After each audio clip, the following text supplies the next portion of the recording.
day I hear you call, face a new challenge, far, far away. Thrill of the fight as we fight to survive, for honor and glory, strong as a night. Nothing can break us down, we will all wear a crown.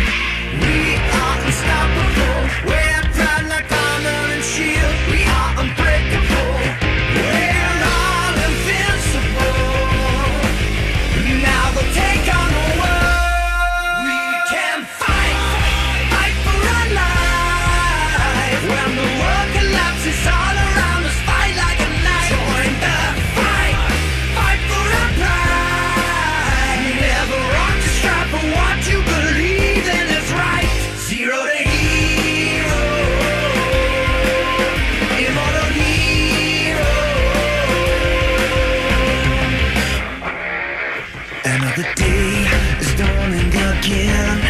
Forget our troubles, we're standing the pain. Some others are gone, but spirits remain. We're fighting the names while victory awaits. We're invincible, let's take on the world. Fight, fight for our lives. When the world collapses all around us, fight like a knight. Join the fight, fight for our pride. Never want to strive for what you believe in is right. Immortal hero, immortal hero.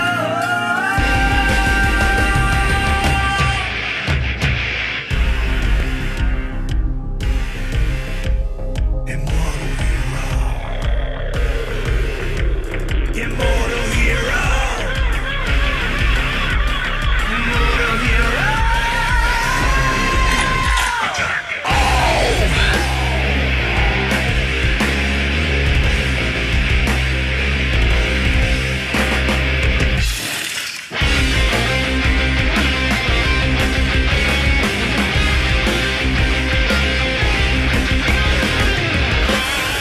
We're all invincible. Winning isn't viable.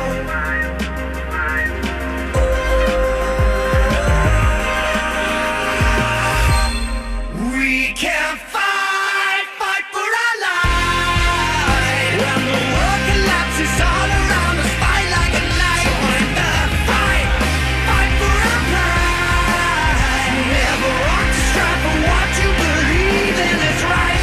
Zero to hero, immortal hero. Zero to hero, immortal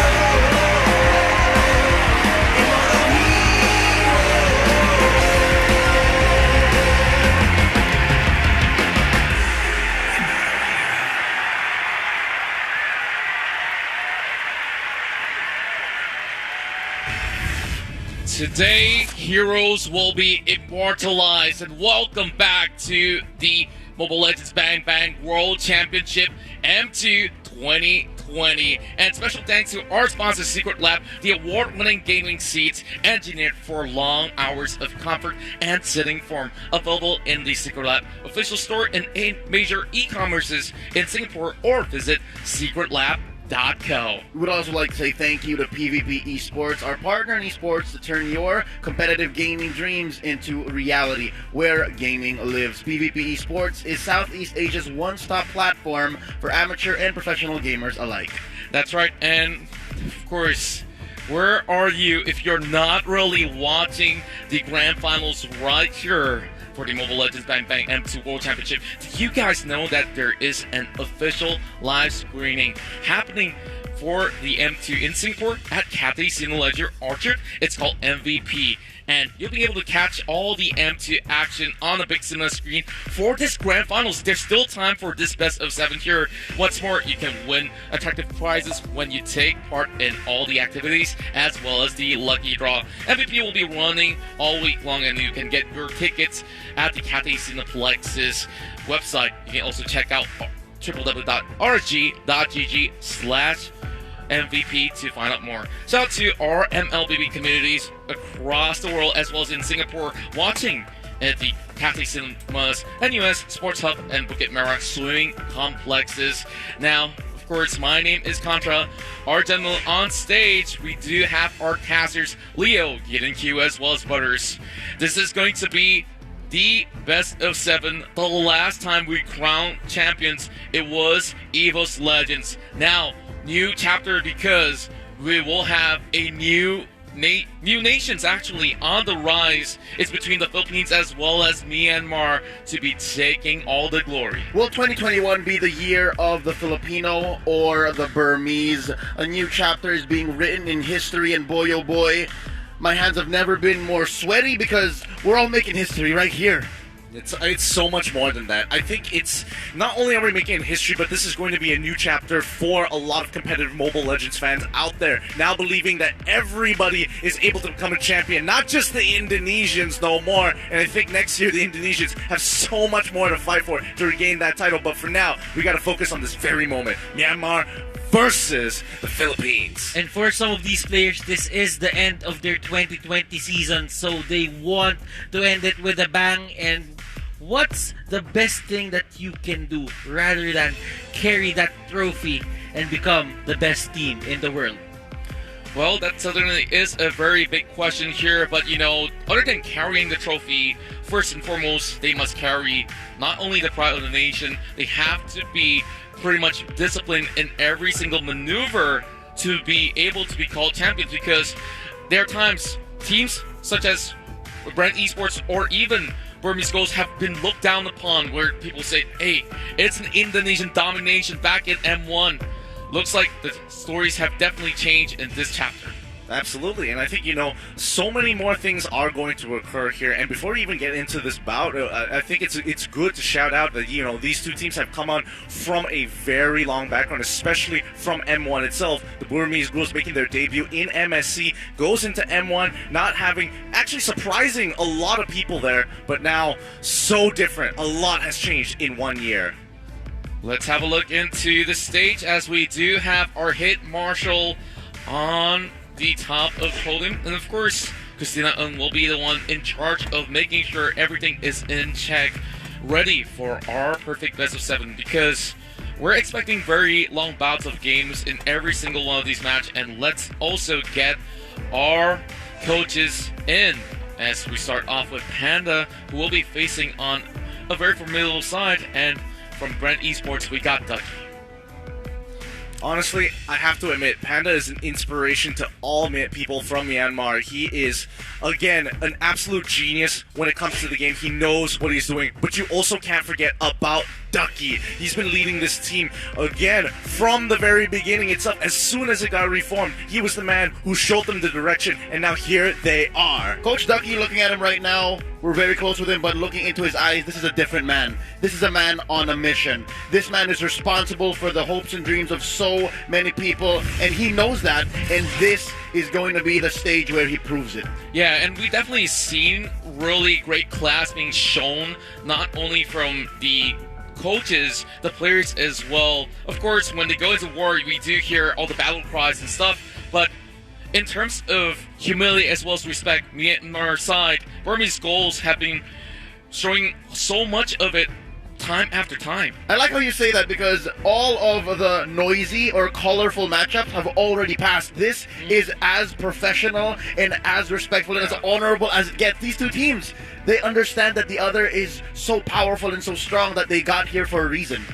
And seeing how Brand Esports, you know, all the noise that they made for the other teams, right now for Burmese Ghouls, they're taking this quite seriously. Burmese Ghouls, they've been making noise a bit, but it's actually the Burmese people who are going wild and crazy on social media. Let's check this one out, because we got the lines all being drawn, and Burmese Gold side is going to be feeling the absolute 5 from the start to the finish. And alright, back to you, Gideon. You definitely got something to say. Yeah, honestly, BDD, maybe Kid, Ace, and D, these guys are really respectable as they are pushing their nation into a completely new era. Who would have thought thought that they'd be standing here today fighting for the championship itself. A lot of respect goes out to these boys. And we've been saying a lot that Burmese Schools has been getting a lot of experience. MXC experience, M1 experience, MPLI experience. And look at what that experience brought to them now. The grand stage of the finals at M2. They are facing down Rebo, Carl TZ, Few, Lusty, and Flap TZ of Bren Esports. And yeah, when you say these two teams, Burmese Ghouls and Bren Esports, specifically at M2, it's these 10 faces. Specifically these 10 faces. Yeah, and you know, there were so many times that they faced off in so many tournaments, but this time is where it matters the most. And we definitely want to look at all these sort of brackets to really tell it further, right? And starting things off, we saw Burmese Goals. They've managed to take out the Filipino side to knock them down towards the lower brackets, but look at where Brent Esports started their journey from the lower brackets here, because they took on some of the toughest of opponents. I like the perspective that you're drawing here, Contra. Look at this. Burmese Ghouls knock out Bren Esports in the upper bracket 2-0, right? And then Burmese Ghouls go on to take down RRQ, Hoshi, the King of Kings, 3-2 in the best of 5. And then just earlier today, Bren Esports go ahead, take the best of 5 from RRQ Hoshi, 3-1. Now what does that make Bren and Burmese Ghouls? What's the comparison like? The power levels are through the roof, like there's no straight comparison. So we can't even say it's apples to apples, oranges, like there's nothing like this matchup right here. Considering what the teams brought out to their respective matches, like Burmese Ghouls had to face Albert and Lemon, while for Bren Esports they had to face WizKing and Sin. So these teams, they are really different in some ways that a lot of the coaches right now try different methods to contain them. That's right, and of course, speaking of different metas and such, do you guys know that this is your final chance here to pick up some great stuff coming into the M2 World Championship? Complete tasks and predict the champions to win M2 coins. Exchange those coins for exclusive rewards such as the special avatar border and skins, battle emotes, sacred statue, you name it. Or else you can also spend some diamonds to get the Clint Shadow Omen skin that can be gained for 899 diamonds. And with that, the event will happen right now till 24th of January. So make sure you grab it quick. So 1 minute on the clock before we get ourselves into picks and bans. What are we expecting right here in Game 1? Well, I expect a very snowball-heavy kind of composition coming in for the side of Burmese Ghouls. And the same for Bren Esports. I think these are the two compositions that are really excelling in the game, especially when you're fighting for that first turtle. And, you know, very similar, like the fans from Myanmar, Burmese Ghouls absolutely love just going for the throat as soon as possible and just jumping to make it a fast conclusion. I have two expectations here. One, Bren Esports bans out the Diggy, no questions asked. Or two, Bren Esports opens up the Diggy and through the course of the playoffs have figured out a hard answer. That's all I'm seeing here. In terms of expectations on my side, I really just think that you guys brought it up, Paul. Like the Diggy, the clash potential that Burmese Ghouls has. But Bren Esports, I just expect them to be a bit more careful into picking their fights. The first time they met, they kind of underestimated them. And right now, Burmese Ghouls, they gain the respect of Bren Esports. So Bren Esports will bring their A game.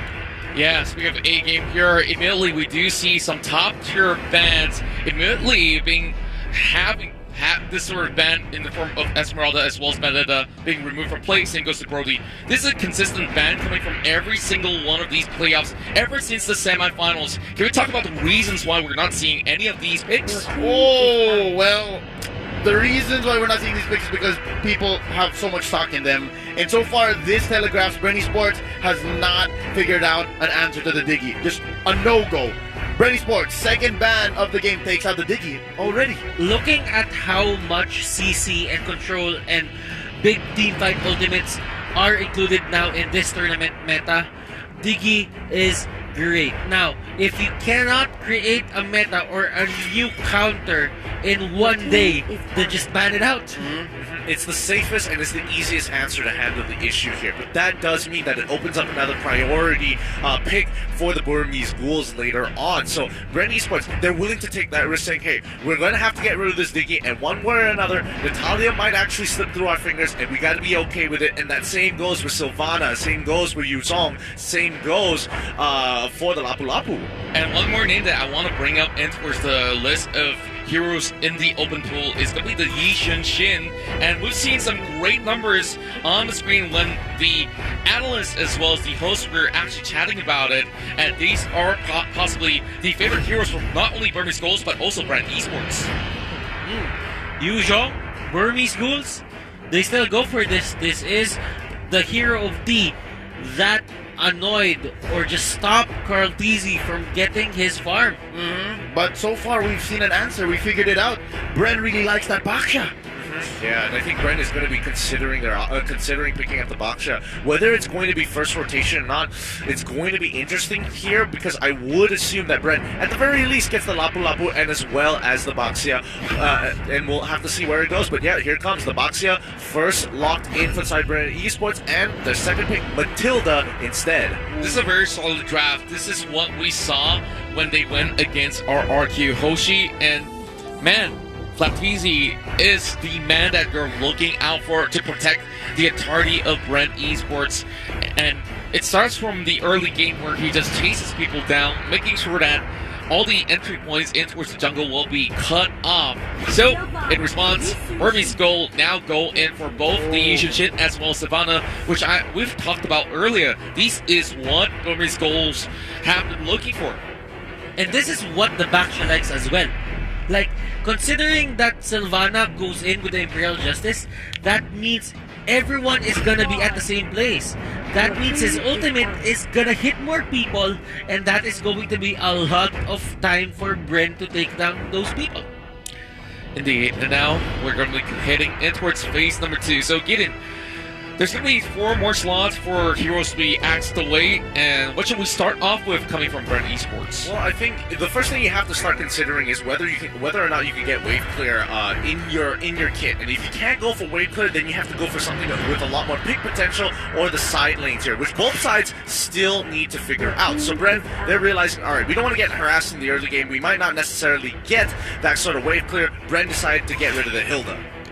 Smart moves. This is going to be a target ban onto Kaja, although we haven't seen Brent Esports play Kaja for quite a while, so... Yeah, not very successfully. Not very successfully. The Kaja was their downfall whenever they would play the Matilda plus the Harley, or just greedy lineups in general. Kaja just has a miserable win rate at M2.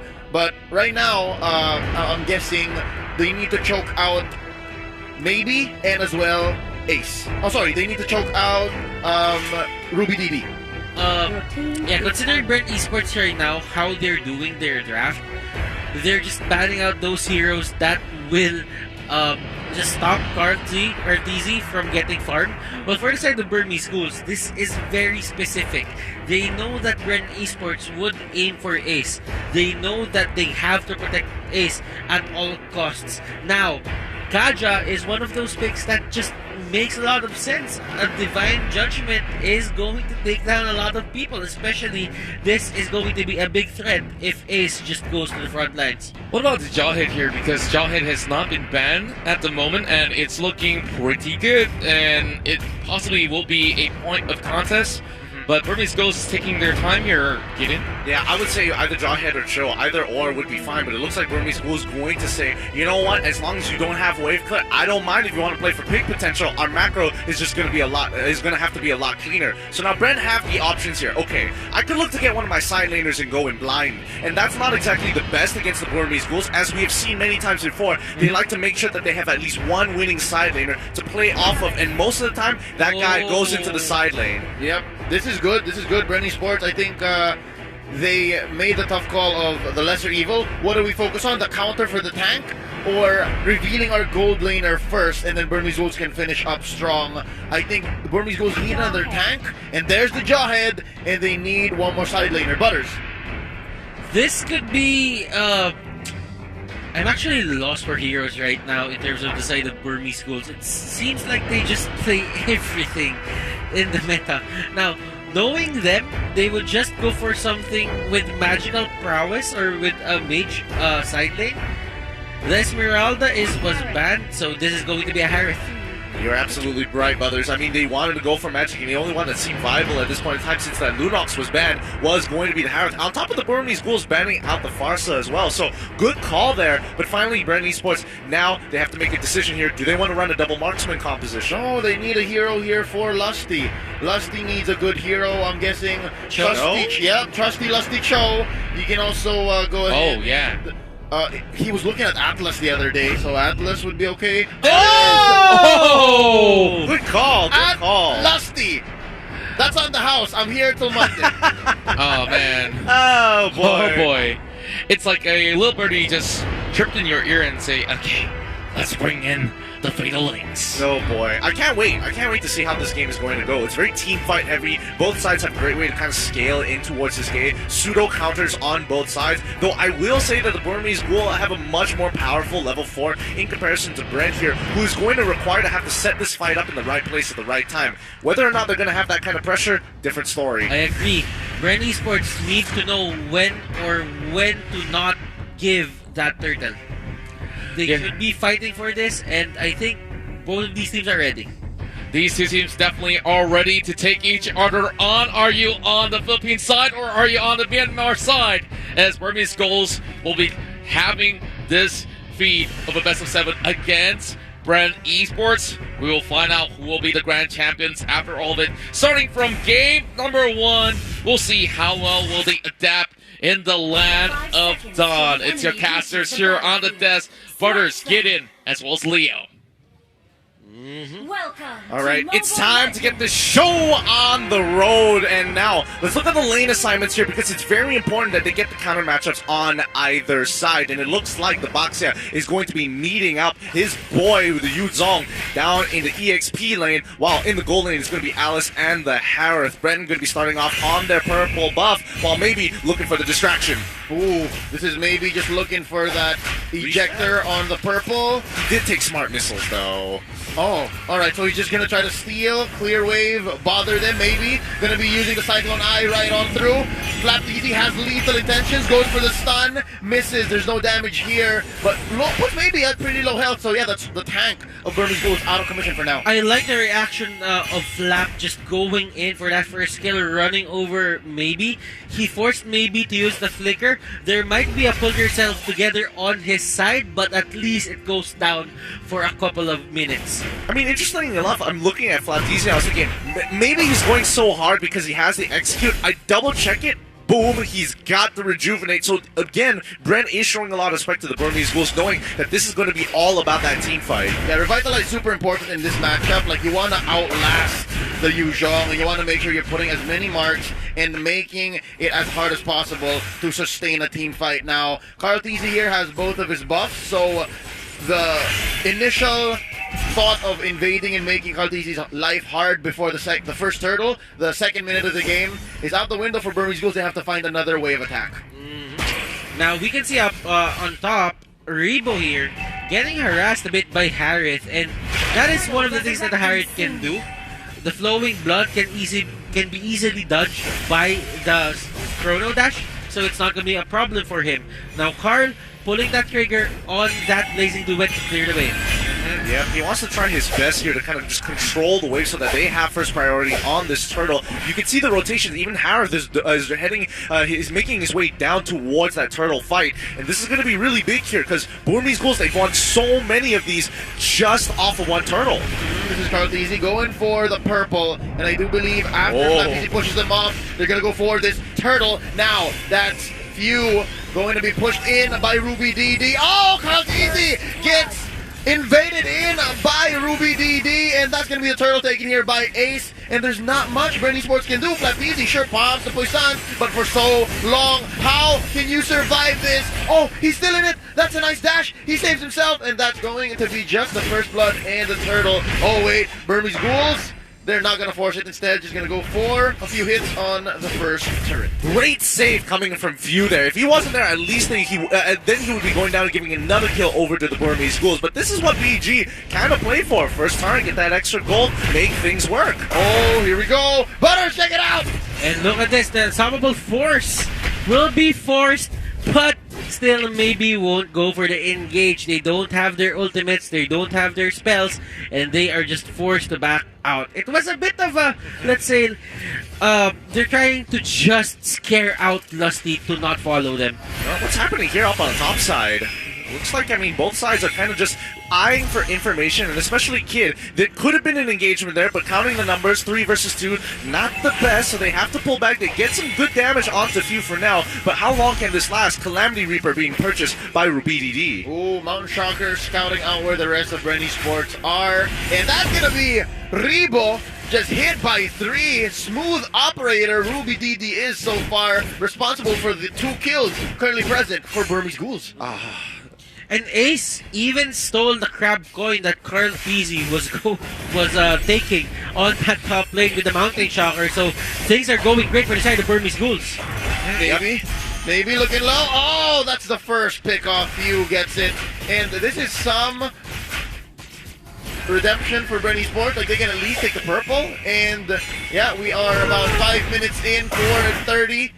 1,000 gold ahead. I mean, is it some? Because, again, they're losing pressure across the map, and now Burmese Ghouls are looking to continuously attack. And they are destroying the shields. They've already completely cleared off the barriers coming in from that topside turret. Few, he gets on out of there. He doesn't want to, put himself in any more danger than he already is. The Burmese Ghouls only up by 700 gold, but they could double this off of a single kill. Bren Esports, they should look out for the pickoffs that Burmese Ghouls are going for. Yep, on angles the Burmese Ghouls want to go, and that's Few getting blasted out, but Ace from the back lines getting caught first. That's a trade currently. The mid support for the core and the tank, and now Flapteezy still has the Poisson, gets caught in there by the Dragon Tail, knocks him out, and the fight stays here near the turtle pit. Now Lusty trying to make sure that they all stay put, and Kaltiki trying to take this, and he does it 1 for 1 now. An injector onto one. Rebo going into the back lines. He is going to retreat. Ruby DD wants more. That's the disengage. Oh, Ruby DD, he needed to target a single person. He drops down the Zaman Force and he got splits in 2. He wants to go for D, but then Kaltizi's in the back. Which does he go for? Bren Esports know that Burmese Ghouls have the team fight on lock right now for the early game. What they are doing right now is this: they're trying to get the small victories. Get the turtle, don't overextend, do not engage him as much as possible. It's their time now. Just scale for a bit, wait for the proper timing to fight, and Bren Esports are doing it well. Can they get more, though? Can they push this advantage that they have here? D needs to get out of there. Oh, no, Rebo, he gets caught by the Imperial Justice. Great play coming in for the Burmese Ghouls, and a huge counter item here. Necklace of Durans just to stop the healing coming in from everybody on the side of Bren. And they want to go for another pick onto Lusty. Wrong place, wrong time. On the bottom lane, there is another kill on Flapteezy, and bodies are going down on the floor just because Burmese Ghouls, they really like these pickoffs. 3 fronts and 3 losses here for Bren Esports so far. Kaltizi looking for revenge. The bloodthirsty prodigy here gets one at least, shutting down Ruby DD. Now the fight continues after taking this turret. That's D knocking him up. Gonna go for the Black Dragon form. This is a full bar of Sha energy, and now Kaltizi dueling with Ace. And there you go. The unstoppable force takes down the core. That's Claude destroyed here, Kid flickering out, and that's D finally shut down by Lusty. Currently 2 for 1. Bren Esports, they seem to be getting trumped by Burmese Ghouls at every turnstile. I think, so far, I think it's just 2 mistakes, and that's why the Burmese Ghouls are only slightly ahead here. Burmese Ghouls, they've been getting a lot of these kills, but for the side of Bren Esports, they're getting the trades, because the last time they met, every fight that Burmese Ghouls wins, it actually has an objective that comes with it. But for this certain game, there is always a trade in terms of 2 for 2, 2 for 1, and Burmese Ghouls, they're not getting the turrets early. Yep, all unstoppable force here. Plus the ejector into the back line. Pushsan's not gonna save you. Ruby DD, an assassin of a Harith, takes down Flap. And now, hold up, Caltisi looking for some revenge. Kid uses the Imperial Justice to retreat. That's gonna be D going in. Where's the backup? They're looking for it. Caltisi getting blasted. Oh, that's the Fatal Links onto one. D is still alive. A bar full of Shah, and that's few destroyed by D, and they get away with it. Ruby DD is just having a ball. Oh my goodness, how did D survive that? My goodness, he really took quite a beating off of it. And Burmese Ghouls, they're getting the fights, but they're timing it well. When do they take a fight? They take a fight when they take down Flap. Flap is respawning. He cannot respond to that gank, and that means D, as of now, will be unkillable. I think it was looking good initially because he was looking for that pickoff. He was trying to say, hey, I could get this big stun onto D, and maybe we can play off of this. Burmese Ghouls see the opportunity to say, hey, he has no options to get out now. We can look for the punish. That is true. As you can see right now, Burmese Ghouls, they really like to go for these kinds of plays. Just stay in the brush, try to get the ejector close to Kid. Kid sets up the Imperial Justice, and that is a 1-for-1. And that's what happened right here. Same old story, the same old story. Lusty walks into a death bush, and now Flapteasy trying to save the day. Son, it's too late. The classic happens more times to pros than you would like to admit, but D is going to keep on smacking up that tier 2, and this is what Burmese Ghouls have been doing ever since the group stages, just making sure they take fights and they start getting that return of investment somewhere across the map. Todak did a pretty good job, but Burmese Ghouls making it look really, really natural. Bren Esports, they should be looking at that Lord, maybe not give it to Burmese Ghouls as of the moment, because when they do, that is going to be all of the outer turrets down, and probably one inhibitor turret on their side is going down as well. Flapteasy hit there with the ejector, but it's going to be a non-starter. Real quick, item check. Kid just bought a glowing one. That should lead to more kills, but right now, that's the Mountain Shock. They're starting it off. As we just said, Few gets taken down. Ruby DD though, 2-for-1. The current trade here, the numbers are going well for Bren Esports. Kid and Ruby DD for Few. That was a great fight for Bren Esports. Burmese Ghouls, they thought that they caught Bren off guard, but they were ready.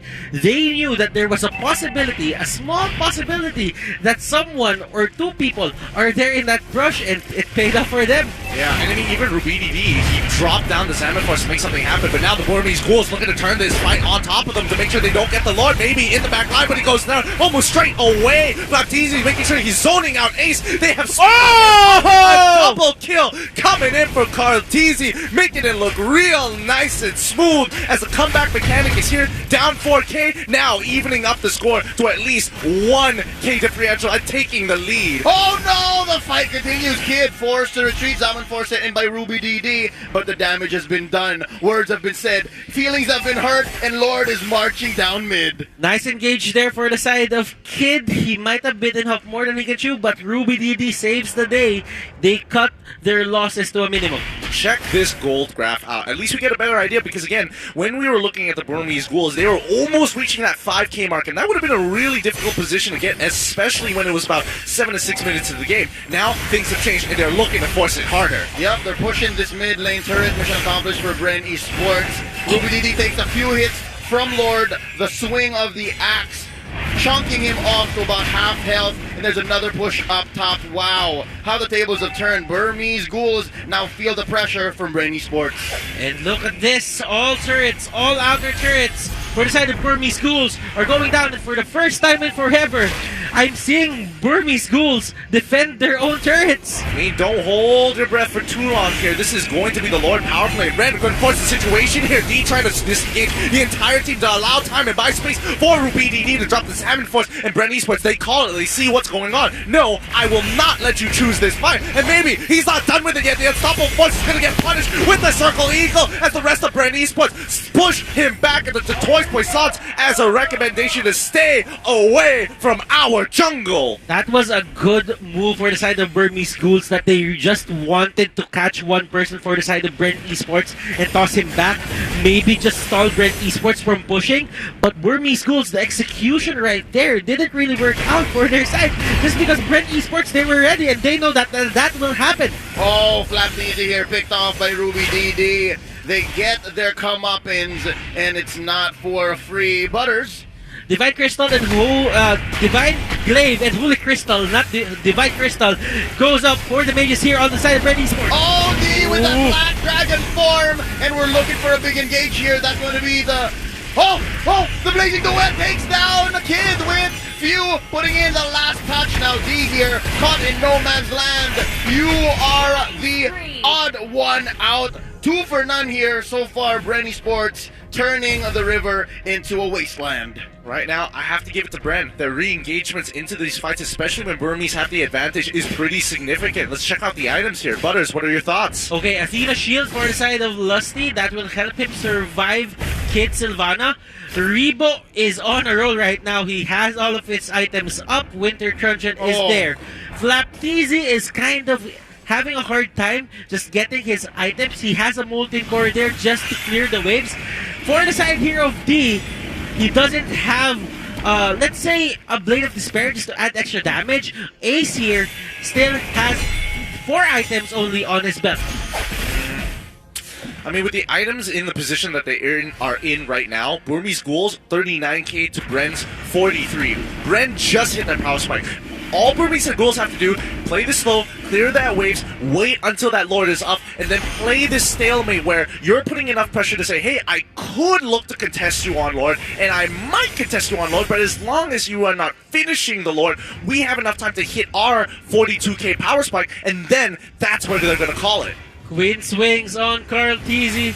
He might just stack some of damage. Here. The fight has already started from the back line. Ejector on the Flap Easy. He pops the Poissons, and that's D taking quite a few hits from that. Mountain Shocker going to be an incentive for Bren Esports to back out. That's going to be from the back lines, baby. Getting Chong. Oh, this is going to be the pit helping Bren Esports out. That's a double for Bren. Make it a triple. It's 1 for each of the TZs. And right now, they are primed for the second Lord take. Mind you, this is Luminous. Oh no, this was a very poor choice for the Burmese Ghouls to actually initiate on that fight. They said, hey, maybe we can go back in. The Toys Poissons has been wasted, and D, he's got a little bit of health. He has max on his passive, so he could heal back up. Unfortunately, Rubini can't get into the fight. You want to fight on these neutral objectives, a place where you have a lot of places to abuse your Chrono Dash and kind of outmaneuver your opponents. Molten Core became the cursed helmet here for Flap Teasy. Carl Teasy having a good time just roaming around the map, getting those stacks, and Dominance Eyes, Wind Swings, Cursed Helmet. That is enough defense items to tank the damage that will come out from Burmese Ghouls. So that means as long as Flapteezy is getting item progression, there is going to be a lot more resources that will be put to him to take him down. I would totally agree here, and again, Burmese Ghouls have to choose the places that they fight in. They cannot go into these narrow corridors. They cannot afford to get hit by these big-ticket ultimates from Lusty. And if Rebo gets into that back line, sure, you have escape mechanics, but Kid needs to be the one to dictate where the place and time the fight is going to occur. And those are all tall orders because Bren Esports has the superior combat mobility. They can just say where the fight happens and they can force him, and right now that's what's happening here. Mountain Shocker to try and clear the waves, but it's too little too late. Lord already whacks away at that inhibitor turret. Ace at less than half health. That's going to be the push on bottom lane as well. Now only mid stands. Let's see how Burmese Ghouls will deal with the second Lord of the game. There's a fight on all fronts here, and I'm waiting to see who's going to make the first move. Oh, thankfully they were able to kill the Lord before it actually charged in towards that inhibitor down on mid side. That would have been a huge blow. That Rebo is just turning on that Blood Ode. He's never turning it off. He has the purple buff on under his belt. Now Quarantizi, they have all the time in the world to just end this just because Burmese Ghouls are not getting their buffs anymore. Yeah, this is the choke right here.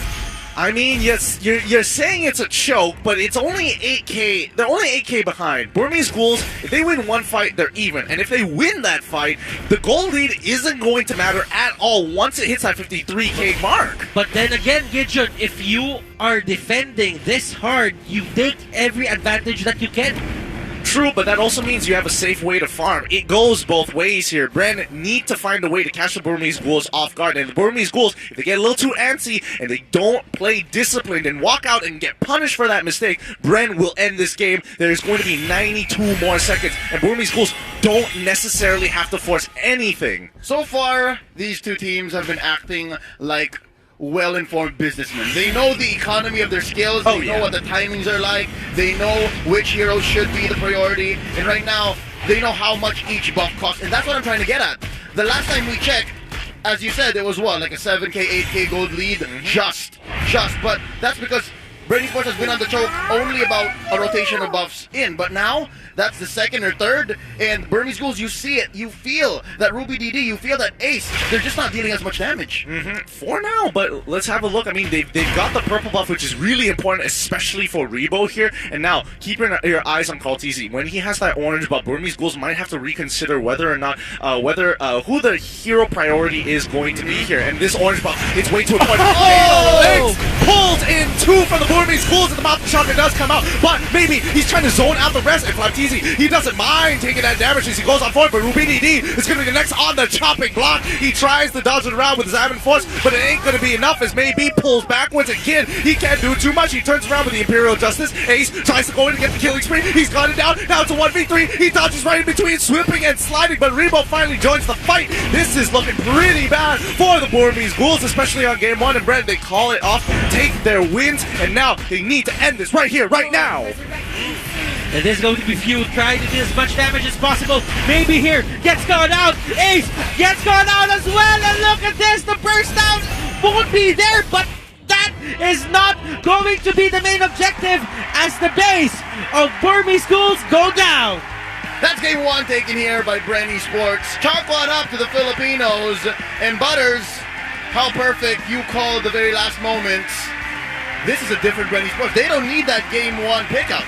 Yeah, and of course, we're going to get back to Butters in a little bit. This is what you actually talked about much in the couple of all these series. They always lose game one, and they are proving everybody wrong this time. They are picking First Blood.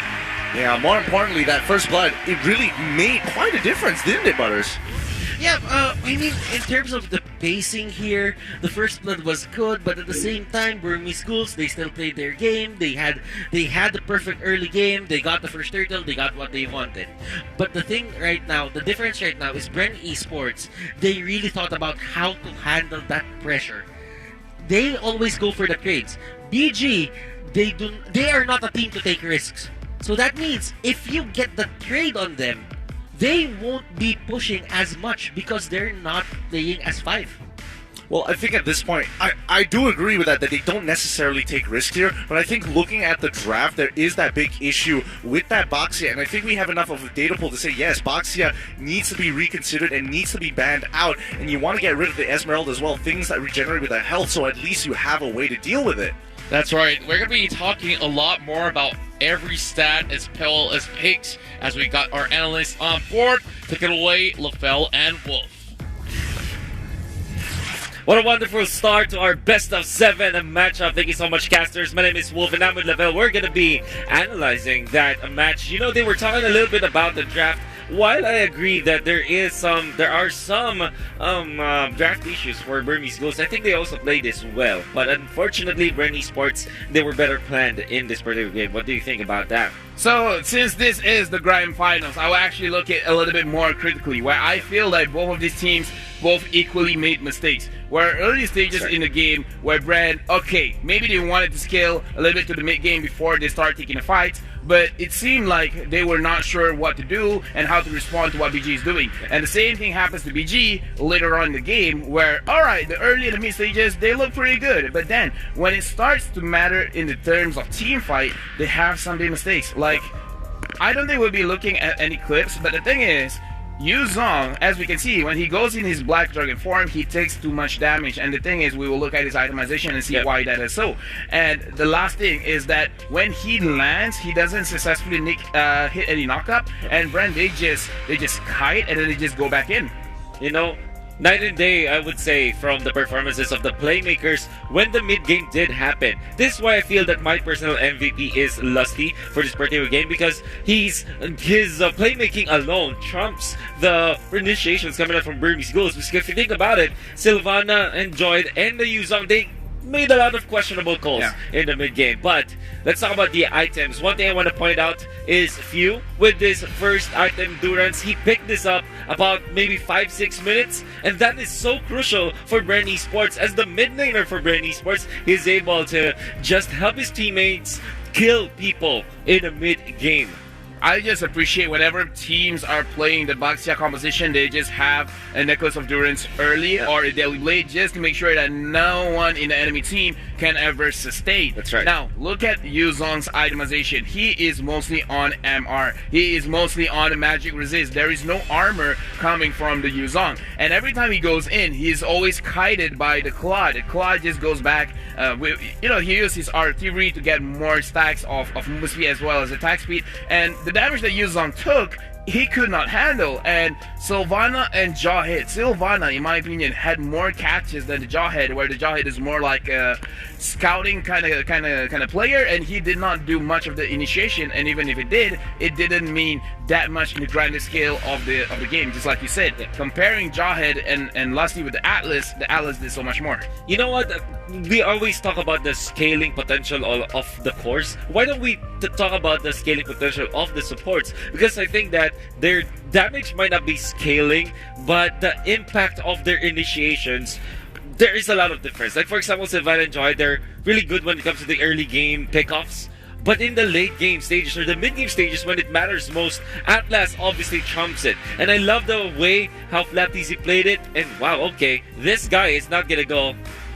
We are going to see him in many MVP appearances. My goodness, another one from Carl TZ. If he keeps playing the way that he's playing, he is going to get the MVP. That's with right. A lot of damage being caught out by the Quad, making sure that he kites out all of the engagement from the enemy team, making it very, very difficult for Burmese Ghouls to really take him out. Now, the thing is, Burmese Ghouls, they are very, very good at team fighting.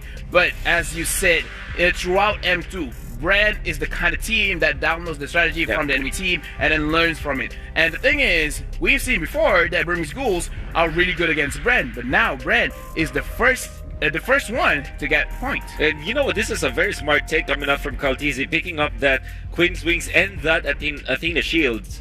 This really helped him tag through all of the scaling damage from the side of Burmese Ghouls, because they are banking on the fact that this Harith will carry them in the latter portions of the game, but it wasn't possible because of the itemization. I also want to take note, some draft indecisions coming out of this is weird, but I'm gonna say it. Alice is one of those traditional counters to the Harith. Even if you look back, what, 2 years or maybe 1.5 years ago, when people are starting to play Harith, Alice was an answer just because of that instant stun that you get out of the Blood Ode. Yeah, I especially like how Alice plays. She goes in behind and then use the Blood Ode, get as much damage as she can. Yeah. But anyway, Wolf, I heard that the players are ready. Yeah, the players are ready, the casters are also ready, and I am ready for game number 2. Now, here's the thing, can Burmese Ghouls at least even this up? Or are we gonna see a 2-0? Quick 2-0, quick start from Brand Esports?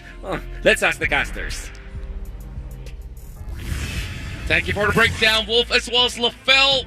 We've already wrapped up game number 1. We'd like to thank you guys, and we also would like to thank Tumi for being the partner in esports for M2. The journey to become the champions of M2 has been perfected with the latest Tumi luggage and backpack. You can bring your gear anywhere with you safely without any worries. Be sure to check out Tumi.com to perfect your own journey and enjoy the M2 competition.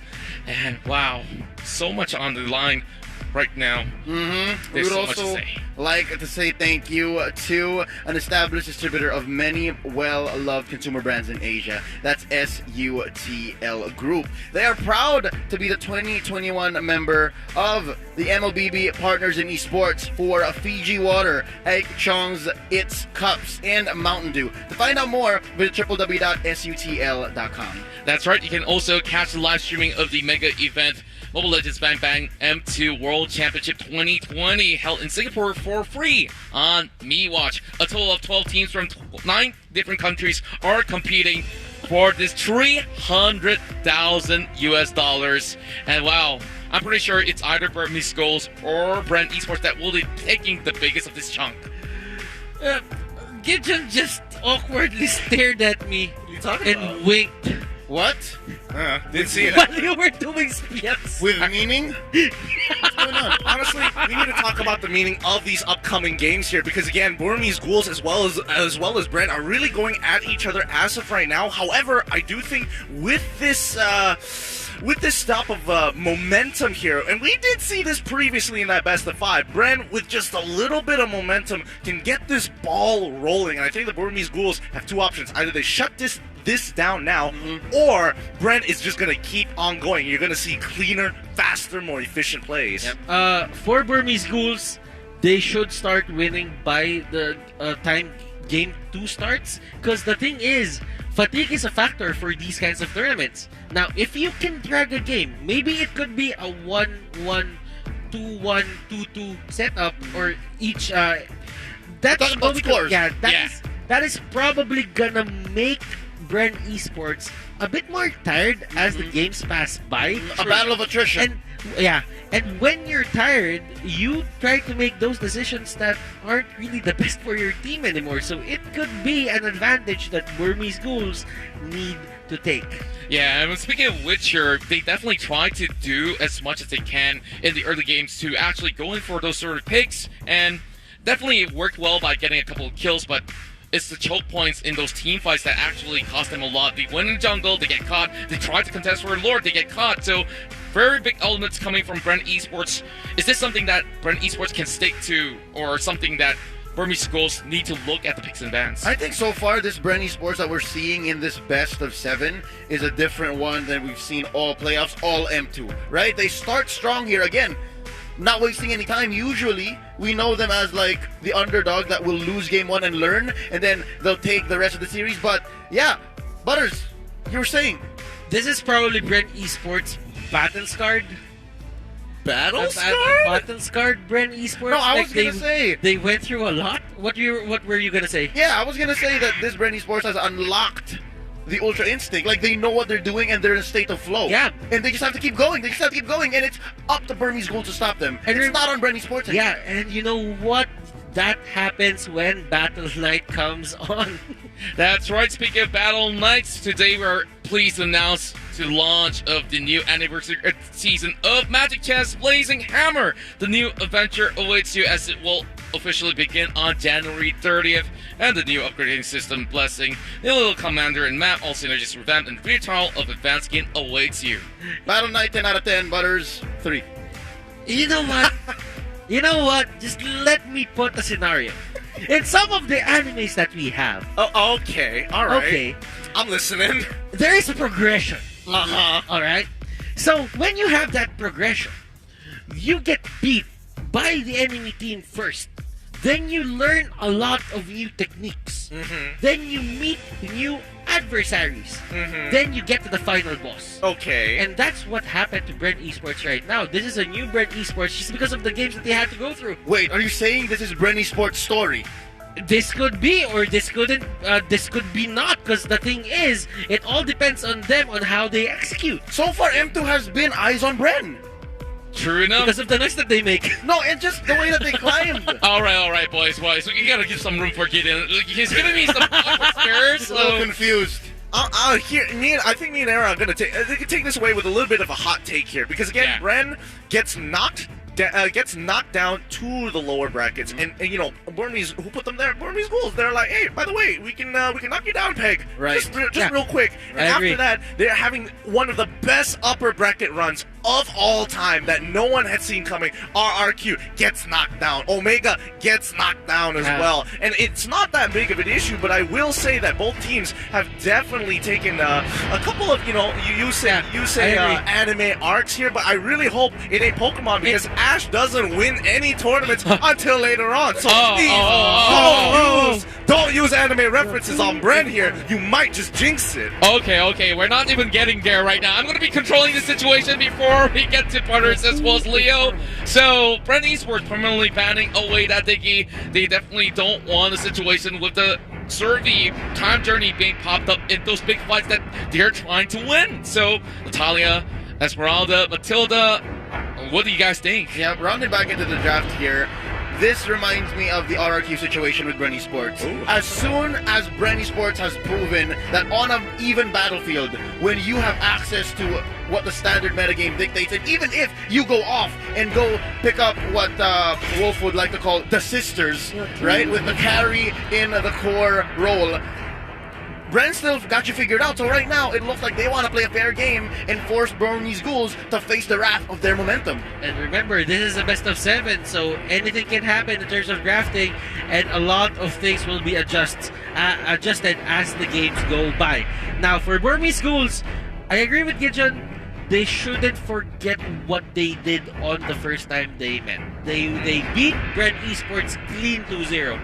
It's something to keep in mind here, and especially with the Burmese schools on their final ban. The question is, are there enough tools that have been taken away from Bren to say, yes, I do not need to ban out this Boxia? But let's see it. It's going to be the Claude, and I think that's a good number of tools, which either means one or two things. Either they're going to give Bren the question and say, hey, pick a lot of heroes that can actually bring your life back up, a lot of that spell vamp, concentrated energy. I don't care. I can pick the Boxia within first rotation if I have to. Right, Contra? Yeah, definitely correct right there, as we have a lot of discussion on this Boxia. Now, it'll be even more interesting if Burmese schools snatch it away in this sort of instance, because they've been able to play quite an enormous variety of tanks themselves, which can definitely throw Brent Esports off. So, 2 picks and majority of the mages being banned away. We're already seeing the Benedetta come online after a long drawn.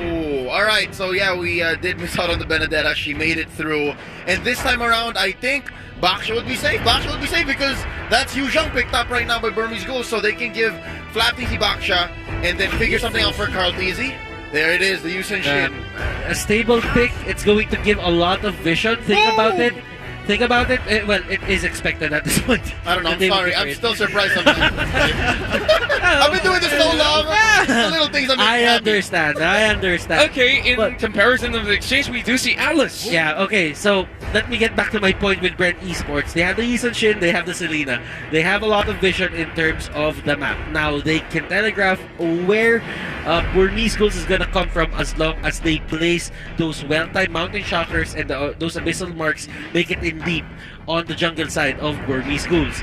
Now, for the side of Burmese Ghouls, you would really see how much priority they give into these clashes, that they even pick an Atlas on the first phase of pickings. I mean, Burmese Ghouls just want to put Bren in an awkward spot here. They saw them perform on it, so okay, if you can work well with it, let's take it away and make sure that we punish you later on into the game. And they're also going to take on the Sylvana. Great ban coming in for the Burmese Ghouls here, just to ensure that, hey, Bren, even if you do throw Boxer into the side lane to deal with our Yu Zhang, we're going to take away obvious flex picks here and kind of force Boxia into that side lane without having to pose too many questions of whether or not he's going to be put as a support. Yeah, so far, Bren has proven that, yes, every time we pick the Baksha, it's mostly to just keep fights fair and get regen down to an all-time low. And that's what this metagame clearly has been, right? Like, people living to 1 HP, getting away, and forcing long, drawn-out fights. And ever since Flap TZ has figured out, hey,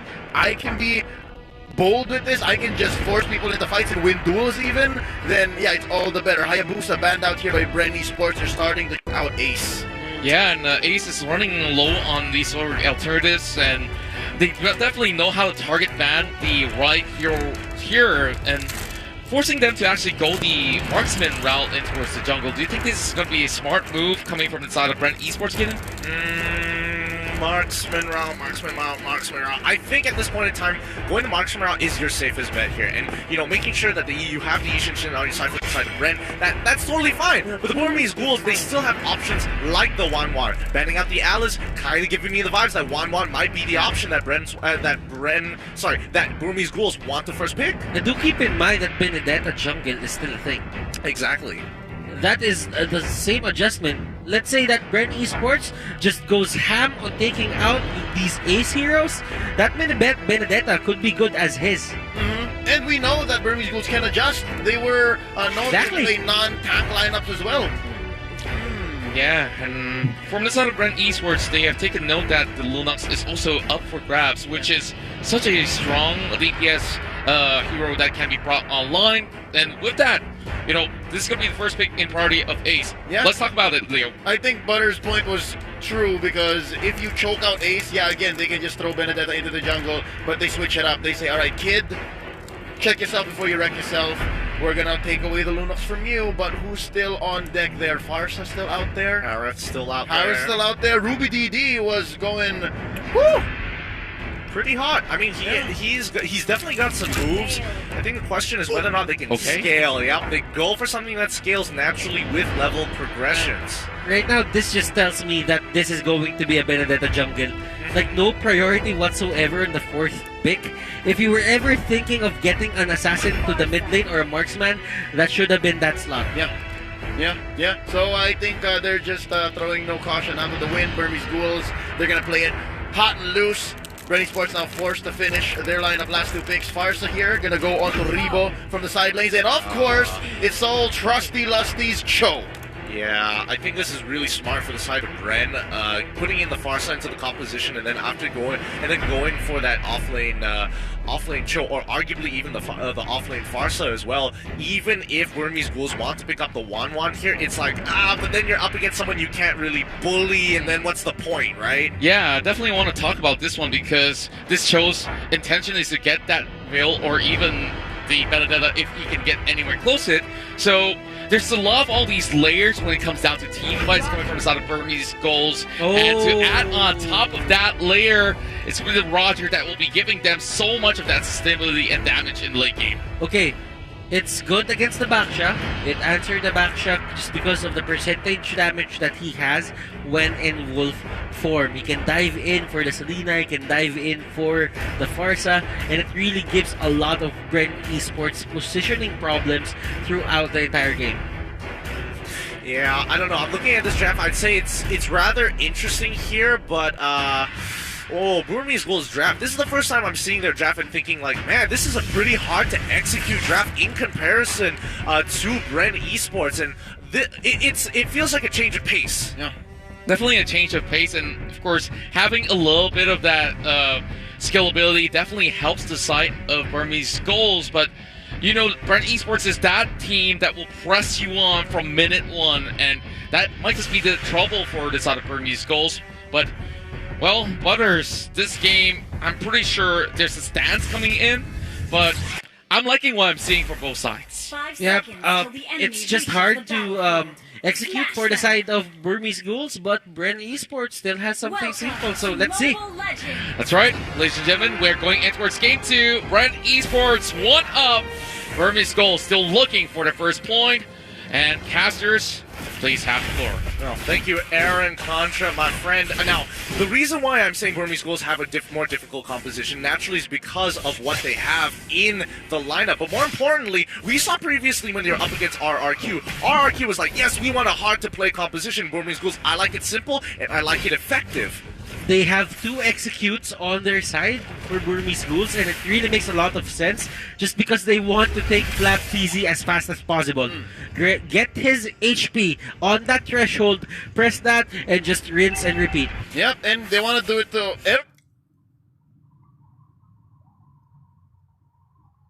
everyone in Bren Esports side, because they're all high damage output heroes, right? Rebo, even Lusty with the only fast, Carl TZ, of course, the core, and this is currently turning into the most fair metagame of Mobile Legends we've seen in a while, right? Save for those DD strats, but right now, Flapteasy dueling with D down bottom. Up top, it's going to be the Benedetta versus the Farsa on Rebo and Ruby DD. Yeah, this might be the first engagement here. Again, we're seeing the Mountain Trucker to get a good idea of how this is going out. Lusty, he sees what's going on off on top side. He's just going to use his G Kundo to get on out of there. As you can see, the Burmese Bulls have control over that top side, but Bren don't necessarily have to react. I mean, look down bot. They are pushing out D. Oh, now Lusty caught out here. Again, the big rotations by Burmese Ghouls not turning into much. Getting a few hits on this energy shield is Flapteasy and Few, growing their lead by about 400, 500. Very, very small, not yet noticeable. But right now, after this turtle, 2 minutes in, definitely we're going to see an early lead. You can see right now how serious Burmese Ghouls is into taking this turtle. They know when it come out, and look at this, they have 4 people in the area already. Knock up here by Show, maybe gonna be telling them, hey, it's ready, it's ready. The blade put in by Kid, taking some damage, is maybe Pop the Poisons. Carl TZ, Lusty at less than half health. I think Bren Sports already got what they needed. That's the turtle.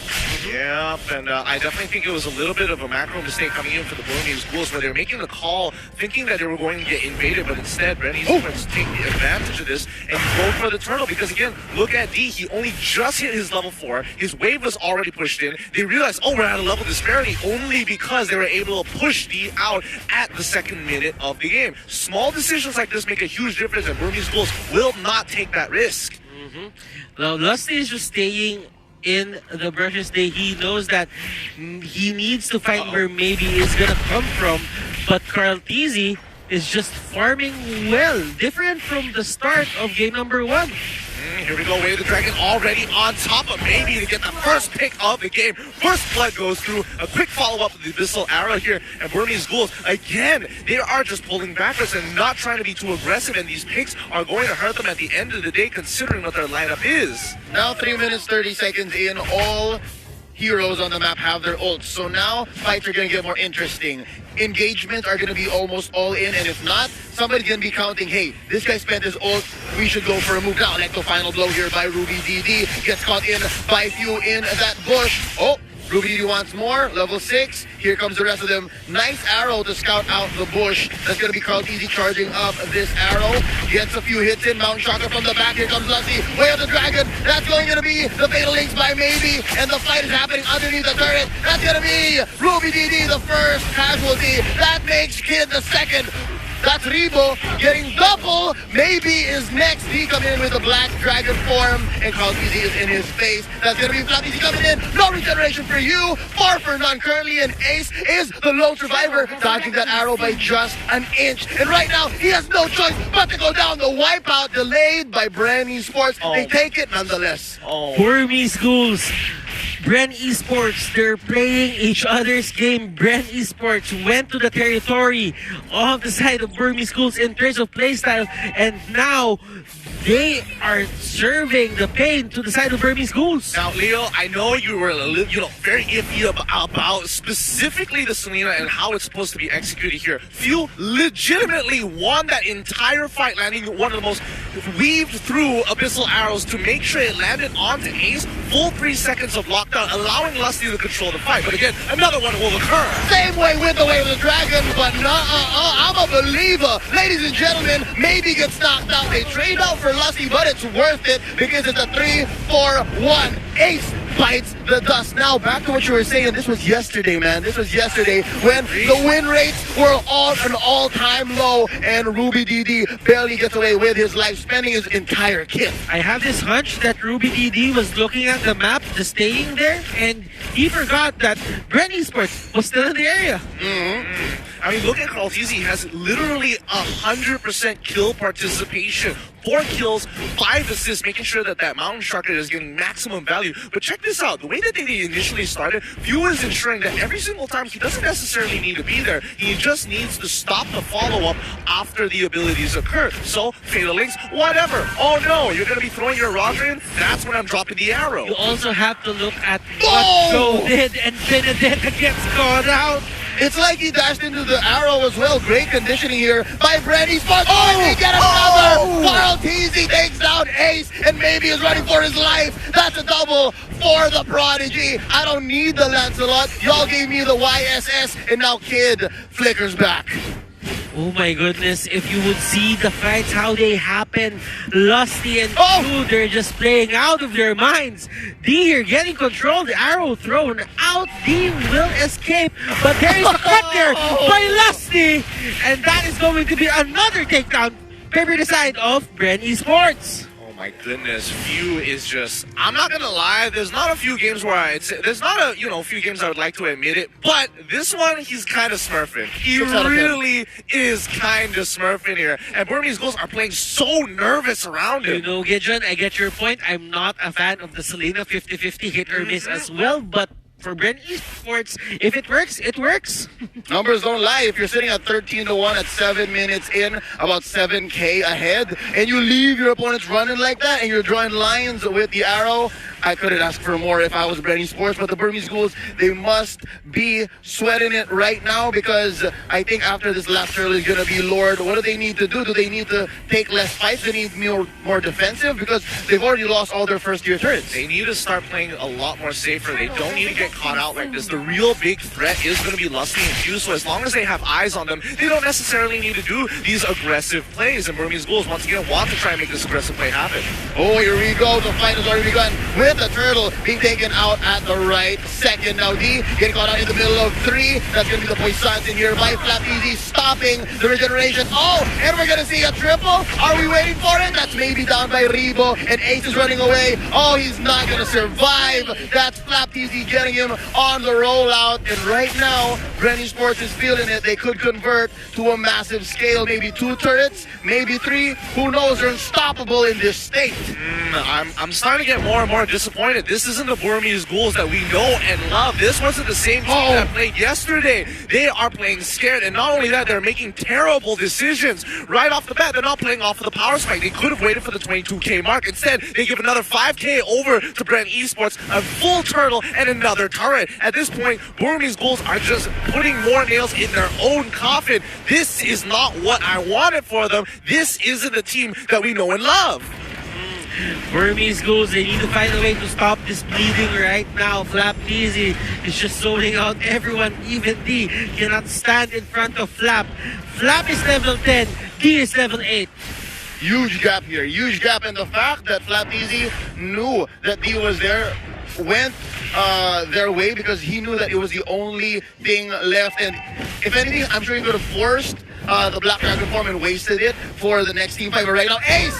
Oh, he thought he could get executed, but no, it still counts as a kill for Few. It was a very good attempt, but now Burmese Ghouls, this is a situation where every single fight you really can't do anything, and Bren has the perfect lineup to start pushing their leads with the Farsa and as well as the Selena. Those who are so snowball oriented, it's ridiculous. Rebo can scale. Unfortunately, Few may not scale as hard, but regardless, his utility is invaluable. Oh wow, D retreats from the duel. He was going 1-1 against Flap Easy, and Rebo says, I got you, bro. Finishes it off with a feather there strike. It hit earlier just because he was flying.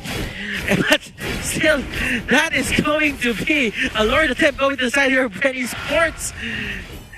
Oh my goodness. There's no contest here. There's no contest. Look at the wall of Flap Easy and Few. And it's not because Burmese Ghouls doesn't want contest. It's because they can't. Oh, it hurts to see. It hurts to watch. 13K ahead, and all this because Burmese Ghouls are feeling nervous and made some really bad decisions, especially when they wanted to contest that turtle. They lost 10K off of that, and honestly, I think this pretty much seals the deal here unless Bren makes a mistake. But we've seen how Bren plays. This is how they do it there at the Philippines, watching their VODs. The moment they get that lead, they don't let go of it. Burmese Ghouls, they need to find a way. And what's that way?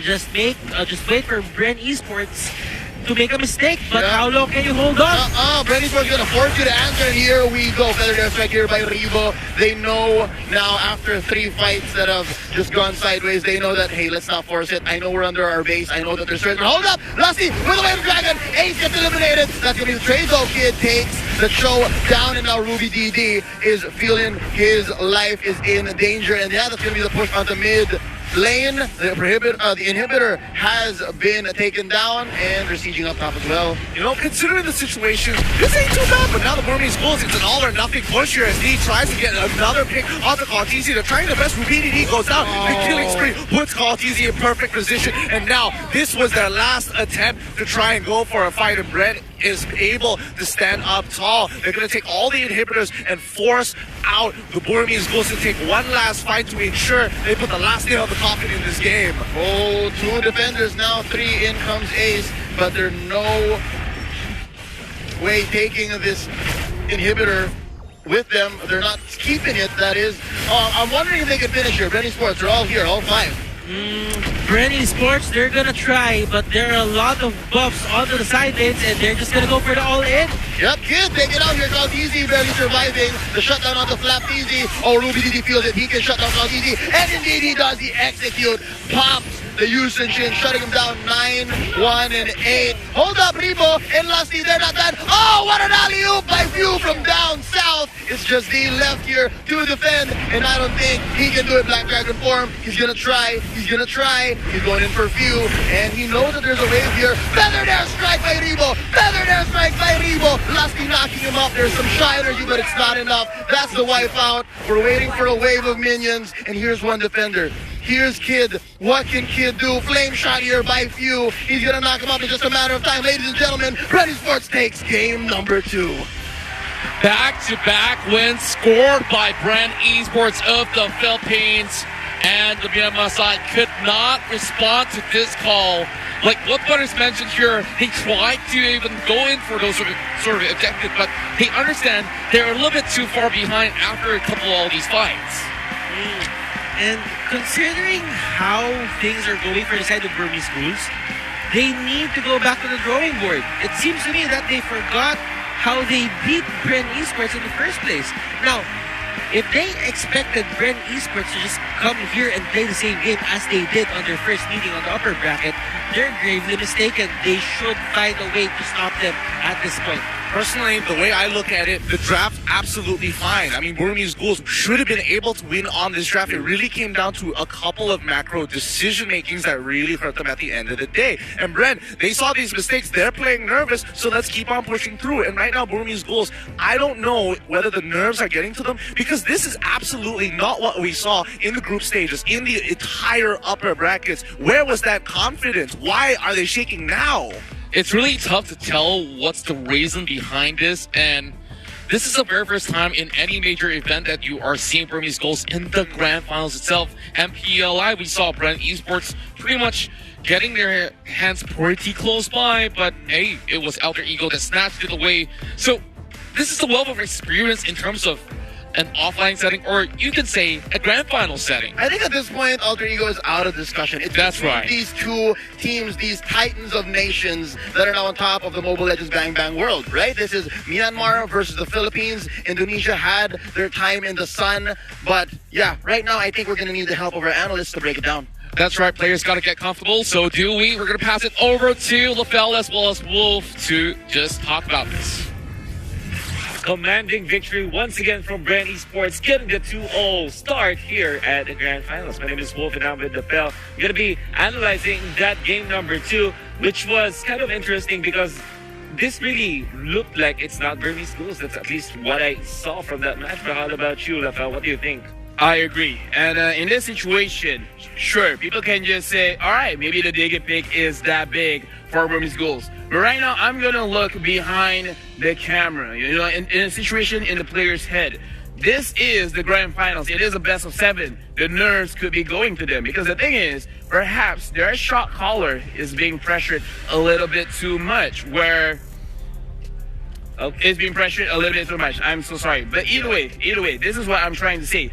right now we can see that Burmese Ghouls, they're not being as aggressive as they should be. They're not going for those crazy early games. They're not going for those crazy mid games. But to be fair, Brand Esports, even I don't see much opening from them. Lusty going around everywhere in the map and doing all sorts of crazy initiations.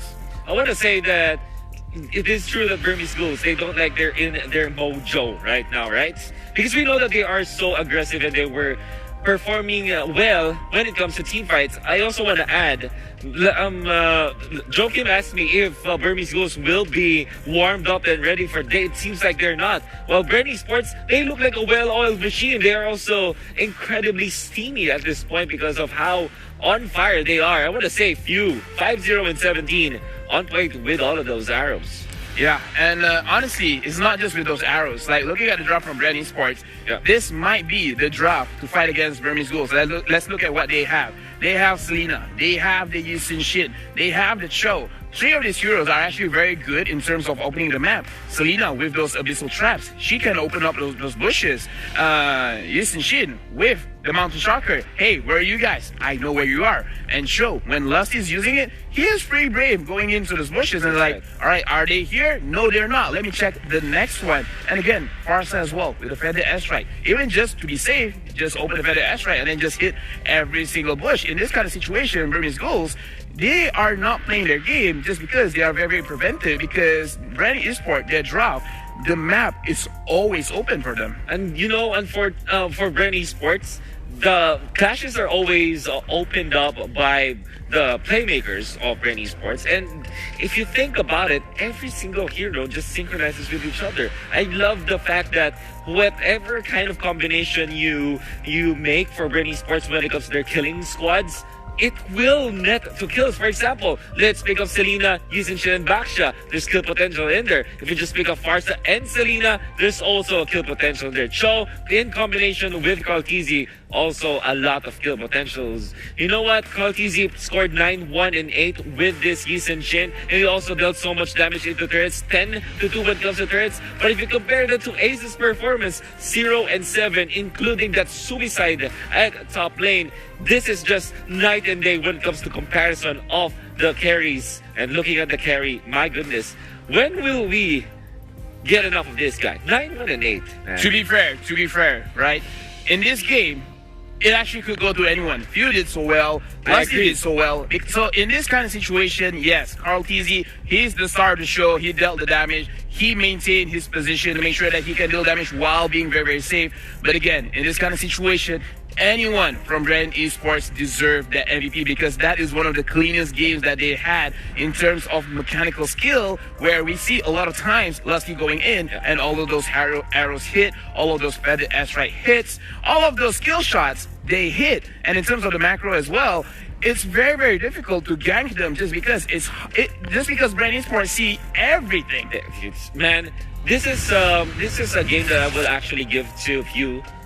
If I'm asked who's my personal MVP of that particular match, I'm going to give it to Few, just because of how masterful he is. You do take note, in the Philippines, his Selena is known as the Championship Selena. Lore-wise, this big story wherein the MPL Season 2 Championship was snagged by Few's team, which was Signal Ultra back then, and they won against Rebo's team, which was Brand Esports back then, with the Championship Selena. And that is one of the legendary heroes that everybody knows in the Philippines. Yeah, and honestly, we are getting ready for a break right now. The players are getting ready. The casters do want to rest as well. And the thing is, coming back later, I do want to see the drop, because right now, Brand Esports, they always get the drop that they want, while I would say Burmese Ghouls, they're not really getting what they want. Like, they look very, very, I would say, uncomfortable. Yeah, man. My goodness, Brand Esports catching fire, but we know that Burmese Ghouls will not go down without putting up a fight. We're going to be heading into a very short break, so do not go away, because M2 World Championship will be back.